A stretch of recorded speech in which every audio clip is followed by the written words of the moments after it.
Hello दोस्तों। स्वागत है आप सभी का मेरे यूट्यूब चैनल कुलदीप चौहान पर। दोस्तों, मैं आज आपके बीच एक इन्फॉर्मेशन समझ लीजिए या अपडेट समझ लीजिए, इसको लेकर उपस्थित हुआ हूँ फिर से। आज की अपडेट ये है कि अभी मैं देख रहा था इनकम टैक्स बार एसोसिएशन, जो एक इनकम टैक्स की बार एसोसिएशन की जो एक संस्था है, विच वाज फाउंडेड इन 1947, जब देश आज़ाद हुआ था। तो ये I think I must say कि ये सबसे oldest income tax bar association है इन इंडिया। इन्होंने कल एक रिप्रेजेंटेशन भेजा है ऑनरेबल फाइनेंस मिनिस्टर को और मिनिस्ट्री ऑफ फाइनेंस को, रिगार्डिंग कि नॉन अवेलेबिलिटी ऑफ या non release of ITR utilities for form number 2, 3, 5, 6 and 7 के लिए। तो दोस्तों, जैसा कि आपको पता ही है कि अभी तक इन फॉर्म्स की यूटिलिटीज़ इनकम टैक्स डिपार्टमेंट ने जारी नहीं की है, और जिस वजह से बहुत ज़्यादा डिले हो रहा है। और डिले होने की वजह से जो आगे का जो सारा जो प्रोसेस है वो भी डिले हो रहा है। जैसे कि ITR अगर लेट फाइल होगी तो नेचुरली बात है वो लेट ही प्रोसेस होगी। लेट प्रोसेस होगी तो ITR के उसके जो रिफंड्स हैं वो भी लेट इशू होंगे। तो जैसा कि अभी पता ही है कि अभी 15 सितंबर तक गवर्नमेंट ने इस डेट को एक्सटेंड किया था, लेकिन इसकी ITR की यूटिलिटीज़ ना आने की वजह से जैसा कि देख लीजिए आज मिड जुलाई हो चुका है, अभी तक इनकी ITR की यूटिलिटी इशू नहीं हुई है। तो इस वजह से क्या है कि एक देश के अंदर एक केओस पैदा हो गया है इन tax payers, also in tax professionals.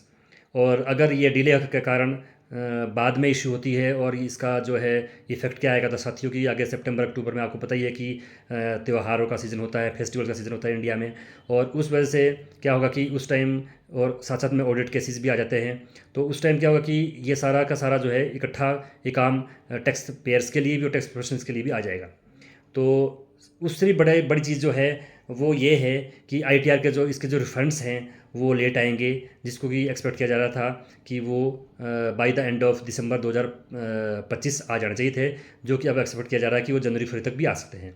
जिस वजह से क्या होता है कि इसमें बहुत सारे नॉन ऑडिट केसेस में आप SMEs होते हैं जिनकी वर्किंग कैपिटल रिक्वायरमेंट्स के लिए इनको फंड्स चाहिए होते हैं। तो मैं एक आदमी की बात नहीं कर रहा हूँ, एक SME की बात नहीं कर रहा हूँ, मैं ऑल ओवर इंडिया की बात SMEs की बात कर रहा हूँ, या ऐसे लोगों की बात कर रहा हूँ जिनके कि ITR के फंड्स जो है प्रोसेस होने की वजह से वो वर्किंग कैपिटल में उनके काम आते हैं या उनकी इन्वेस्टमेंट में काम आते हैं। तो वो इस वजह से भी डिले हो रहे हैं।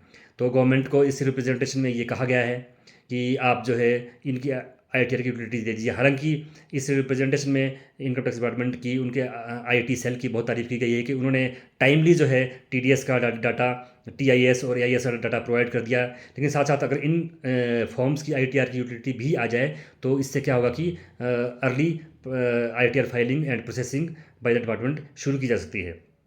साथ ही साथ जैसा कि इंटरेस्ट ऑन लेट फाइलिंग की वजह से जो इंटरेस्ट ऑन टैक्स लाइबिलिटी पर इंटरेस्ट पड़ता है under section 234B and 234C, वो भी जितना डिले होगा उतना लोगों के ऊपर पड़ेगा। तो उसका भी, क्योंकि इसका भी अभी इनकम टैक्स डिपार्टमेंट ने कोई भी क्लेरिफिकेशन इसका नहीं दी है।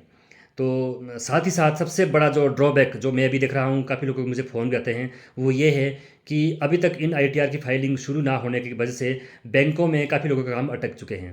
किसी की CC रिन्यूअल होती है, किसी का लोन रिन्यूअल होती है, किसी ने कोई टेंडर लगाना है, कोई कॉन्ट्रैक्टर ने टेंडर लगाना है, या किसी ने कोई काम करने हैं, वो सारे काम जो है इन ITR लेट फाइलिंग की वजह से रुके पड़े हैं। और लोगों के बैंकों का काम या दूसरी जगह जहाँ भी कंप्लाइंसिस में ITR फॉर्म्स या इनकी जो है स्टेटमेंट्स, फाइनेंशियल स्टेटमेंट लगती है, वो नहीं लग पा रही है। तो ये दोस्तों सारा का सारा रिप्रेजेंटेशन जो है कल फाइनेंस मिनिस्टर को दे दिया गया है। उनसे रिक्वेस्ट की गई है कि आप इसको काइंडली इनकम टैक्स डिपार्टमेंट को डायरेक्शन दें कि इसको अर्ली फाइलिंग स्टार्ट करें और अर्ली यूटिलिटीज़ की शुरू कर दें, ताकि सबके बीच एक केओस है वो ख़त्म हो सके।